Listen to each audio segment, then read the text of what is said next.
Guys खुलुमबाय बेखौबो गासिखौबो आंनि चेनेलाव बरायहरनाय जाबाय। दिनै आङो बबेबा मोनसे भिडिअनि बा मुभिनि रिएक्सन एबा रिभिउ खालामनो फैयाखै। दिनै आं मोनसे इनफरमेशननि थाखायसो बे भिडिअखौ बानायनाय जाबाय। नोंथांमोना टाइटेलाव नुखाबाय जानांगौ आं दिनै एयारफर्सनि सोमोन्दै बेयाव रायलायनो थाखाय आगान सुरदों। मानोना जोंनि ओनसोलाव गामियारि ओनसोलाव बा बर'नि जोंनि एसे बेकवार्ड ओनसोलाव एयारफर्सनि सोमोन्दै बारा इनफरमेशन गैया।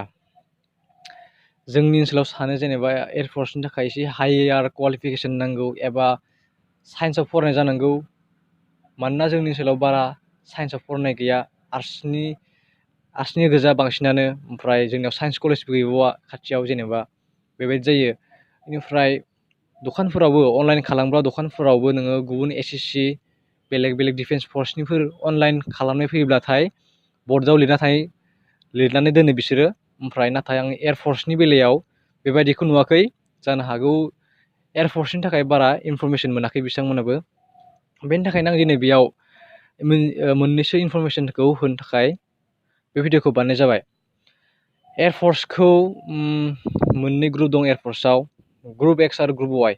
गिबियावनो आङो माबाग्रोनोसै क्वालिफिकेसनखौ रायज्लायग्रोनोसै। बेयाव क्वालिफिकेसना बेयाव ग्रुप एक्स आरो ग्रुप वाइ मोननैनि थाखायबो मा जानांगोन, नोङो ओइचएस पास जानांगोन आरो नोंनि पार्सेन्टआ बेसेबां जानांगोन, ओइचएसआव 50% जाथारनांगोन आरो पार्सेन्टआ टटेल पार्सेन्टआ 50% मिनिमाम जानायजों लोगोसे नोंनि इंलिस साबजेक्टनि मार्कआ बेसेबां जानांगोन, 50% जानांगोन।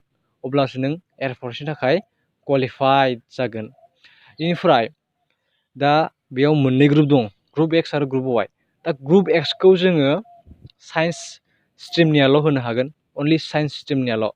नाथाय ग्रुप वाइखौ जोङो साइन्सआनो जा आर्ट्सआनो जा एबा कमार्सआनो जा गासैबो होनो हागोन।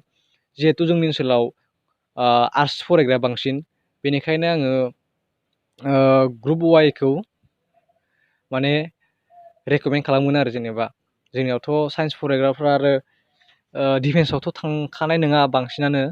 सोरबा डाक्टर फरायनो सानगोन, सोरबा इन्जिनियार, सोरबा डिग्रि लानानै प्रफेसरफोर जाहैनो हागौ जेनेबा उनाव मास्टार डिग्रि खालामनानै। नाथाय जोङो ग्रुप वाइनि थाखाय मा होनो हायो मिथिगोन ना? आर्ट्सआबो होनो हागोन, साइन्सआबो होनो हागोन, कमार्सआबो होनो हागोन। साथामबो मोनथाम जेनेबा ओइचएस पास जानानै 50% मोननानै इंलिसाव 50% लानानै पास जाबानो होनो हागोन। दा जायफोरा डिफेन्सआव गोसो दङ एबा जायफोरा हादरखौ रैखाथि होनो गोसो दङ आरो जायफोरा न'खरा एसे लोरबां, गेदेर फरायहोनो हानायनि अबस्थायाव गैया, आरो जायफोरा थाबैनो जेनेबा साख्रि लानानै न'खरखौ दैदेननायाव हेफाजाब होनो लुबैयो, बिथांमोना बेनि थाखाय थियारि खालामनो हागोन आरो। नाथाय नोंनि बैसोआबो बांद्राय जानो मोननाय नङा। बांद्राय बैसोबाथाय नोंनिया जानाय नङा। नोंनि बैसोआ 16 बोसोरनिफ्राय 20 बोसोरनि मादाव जानांगोन, अब्लासो नोङो बेनि थाखाय एप्लाइ खालामनो हागोन आरो। 16, 17, 18, 19, 20नि बाराबाथाय नोङो हानाय नङा आरो बे एयारफर्सनि थाखाय एप्लाइ खालामनो थाखाय। दा एयारफर्सनि एप्लाइ खालामनाया बोसोराव खेबनैहाय फैयो। बे अनलाइन एप्लाइ खालामनाया खेबनैहाय फैयो, एग्जामाबो अनलाइन जायो। ओमफ्राय एग्जाम जाग्रोयो खारनायनि सिगां, फिजिकेल फिटनेस टेस्टनि सिगां एग्जाम जाग्रोयो। बे एग्जामाव पास जाबाथाय नोङो फिजिकेल फिटनेसनि थाखाय लिंहरजागोन। बेयाव लिंहरजाबाथाय, बेयाव पास जाबाथाय नोङो मा जागोन, मेडिकेलनि थाखाय लिंहरजागोन आरो लास्टाव उनाव मा जाहैबावो, मोनसे अल इन्डिया माबा ओंखारबावो, मेरिट लिस्ट। बे मेरिट लिस्टआव नोंनो ओंखारबासो नोङो साख्रिखौ मोनगोन आरो। बेनिफ्राय बेजों लोगोसे मोनसे अपेन रिलिज जायो, खालि ग्रुप वाइनि थाखायल' मोनसे अपेन रिलिज जायो। बोसोरसेयाव खैबार जायो मिथिया, आं जायखिया खेबसेल' खोनाफेरबाय आरो। ओमफ्राय बियो थांनाय फेब्रुवारियाव जादोंमोन, देग्लाय नेक्स्ट फेब्रुवारियाव जानो हागौ। बेनिखायनो नोंथांमोना थियारि थाखादो। आं नोंथांखौ खबर हरगोन जुदि आङो इनफरमेशनखौ मोनोब्लाथाय। आं बे भिडिअनि गेजेरजोंनो, आंनि चेनेलाव भिडिअनि गेजेरजोंनो इनफरमेशन हरगोन। जुदि नोंथांमोना बेनि थाखाय क्वालिफाइड, आं दा थांनायाव जि बुंखांबाय बेबायदि पार्सेन्टेज मोननानै क्लास 12आव पास जानायबाथाय, आरो जुदि नोंथांमोना क्लास 10ब्लाथाय आरो नोंथांमोना डिफेन्सआव गोसो दंब्लाथाय एबा एयारफर्सआव थांनो गोसोबाथाय, नोंथांमोना क्लास 12खौ मोजाङै होग्रोदो आनजादखौ। 50% लाखिनाय, मिनिमाम 50% लाखिनाया थाखानांगोन। ओमफ्राय इंलिसावबो 50%नि बारा मोननांगोन, 50 मार्कनि बारा मोननांगोन। बा मिनिमाम 50% नांथारगोन आरो बेनिखायनो नोंथांमोना बुरजाखौ माथा मारिखाया अब्लासो नोंथांमोना मोननो हानायनि चान्सआ बारा थागोन। बेनिखायनो जायफोरा गोसो बिथांमोना थियारि खालामनो हागोन आरो बेयाव सालारियाबो बारा खम नङा। नों बेसिक पेआनो माने नोङो बेसिक पेआनो मोनगोन 22,000 सामथिं मोनगोन।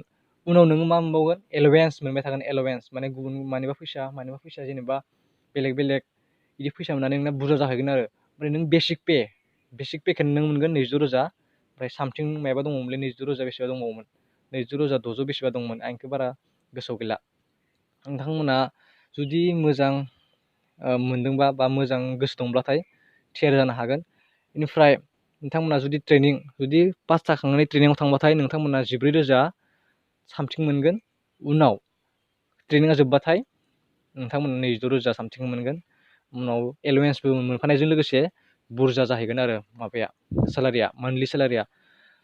ओमफ्राय ग्रुप एक्सनिया ग्रुप वाइनिख्रुइ एसे बारा जायो सेलारिया माने ग्रुप एक्सनिया मोनसे टेक्न'लजि लाइन नालाय माने टेकनिकेल लाइन एसे खस्थ'आबो बारा ओमफ्राय एसे माथा मारिनो गोनां जायो ओमफ्राय एसे फरायनायाबो बारा जागोन नालाय बेनि थाखायनो ग्रुप एक्सनिया एसे बारा खस्थ'आबो बारा नालाय ओमफ्राय ग्रुप वाइनिया एसे खम ग्रुप एक्सनि रुजुनाया खम अब्लाबो इमान खम नङा आरो इमान खमद्राय नङा।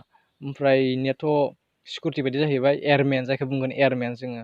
नोंथांमोना जुदि माबाफोर मिथिनो लुगैबावदोंब्लाथाय कमेन्टआव होबानो जाबाय आरो आङो अनलाइन एप्लाइ खालामनायनि डेटफोरा फैब्लाथाय आङो बे भिडिअनि गेजेरजोंनो माने बे चेनेलनि गेजेरजोंनो भिडिअखौ एगारनाय जागोन। नोंथांमोना आंनि बे चेनेलखौ साबसक्राइब खालामना लाखा आंनि बे भिडिअखौ लाइक खालामनो दाबाव।